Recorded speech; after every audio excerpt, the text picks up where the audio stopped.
CBS News 24/7 continuing coverage of a tragedy in the skies, the collision of a military Black Hawk helicopter and an American Airlines plane carrying dozens who are now presumed dead in these waters of the Potomac. Right now, searchers are out in those frigid waters of the Potomac in a mission that went from rescue to recovery.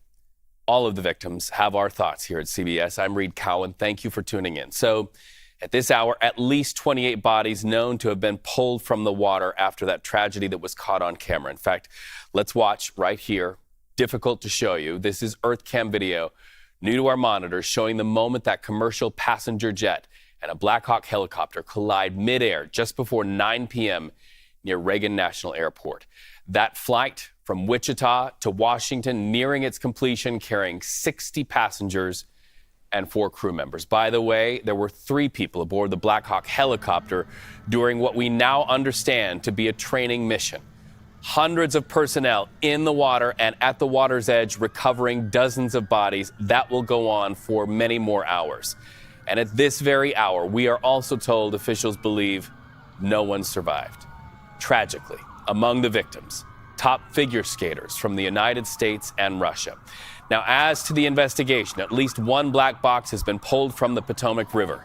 This is the moment air traffic control spotted that collision. Listen. American 472, Washington, 1 star, 32017. Did you see that? 472. American 3130, go around, turn left end, 250, climb maintain 3000. I don't know if you caught earlier what happened, but there was a collision on the approach in the 3-3. We're going to be shutting down operations for the indefinite future. If you want to go back to the gate, highly suggest you guys coordinate with the company. Let me know what you want to do. All right, we'll let the company talk to them right now. Yeah, we witnessed the whole thing. So you heard those first words there. Did you see that? Just moments ago, Transportation Secretary Sean Duffy spoke directly to the victims' families on social media. This is what he said, quote, "What happened today should never have happened.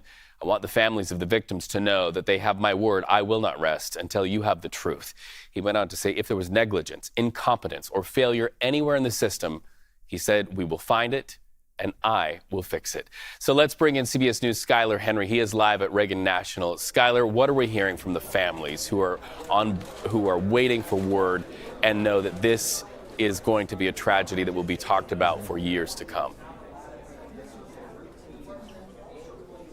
If not longer than that, Reed. Good to be with you as always. We know that these families have been waiting here at this airport, waiting for more information. American Airlines is holding a space for them so that they can all come here, rally here, and get the support that they need and really sort of stand them up in this moment, this tragic moment, especially considering the fact that what we know of from last night, in that this flight was mere seconds, minutes from landing here at Reagan National Airport. So many of them were here all awaiting to pick up their loved ones and to be met with this tragic news. So a lot of them are still waiting to try to figure out exactly what to do next as crews still work to recover the bodies of those who are still in the Potomac as we speak. You talked about what officials have had to say up until this point. We know that they are working around the clock, more than 100 crew members, all doing everything that they possibly can to ensure that they not only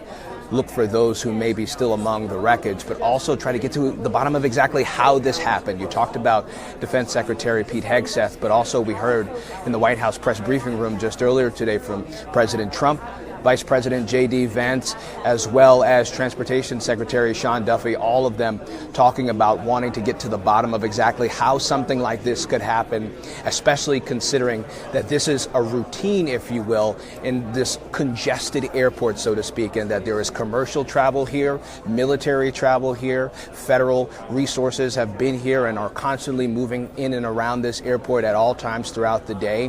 And having lived in Washington, D.C., we know that these military helicopters are constantly working on training missions and constantly working on missions. We would sometimes hear them fly overhead in our houses and apartments here in the city. And so many in and around this area are so accustomed to seeing those helicopters fly over. To see something like this, incredibly tragic.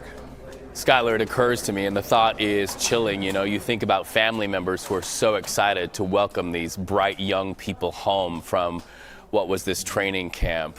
If they didn't see the crash, if they didn't see the collision, at a minimum, these family members heard the response. They likely could hear the sirens. We heard the CEO of American Airlines saying he's sending support to them. What does that mean? Grief counselors, what kind of help are they getting?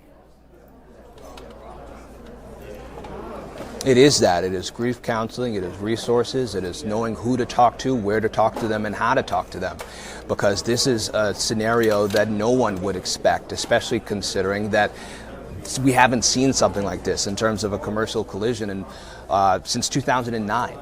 And so I think that many people, when they get on these planes, you go through your safety instructions and all the videos and things like that, expecting for things to go well. And so to your point, to experience something like this in this moment, certainly surreal. I have to tell you, I was on a plane from Atlanta to this area earlier this morning. Something else that was surreal, on the plane, watching so many people watch this news as it was unfolding, these press conferences with this information as it was unfolding, and many of them certainly concerned about what was happening, and also looking for some reassurance about, are they safe on the plane as well?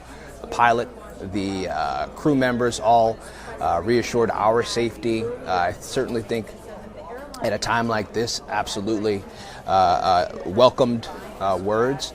But back to that family, they are still trying to figure out exactly what to do next. In addition to American Airlines, Washington, D.C. is certainly supporting these people as well. In fact, Mayor Muriel Bowser told our CBS News colleague Nicole Skanga earlier today on 24/7 that they will do everything they can to wrap their arms around these families as well, because not only is Kansas hurting in this moment, but Washington, D.C. as well as the nation.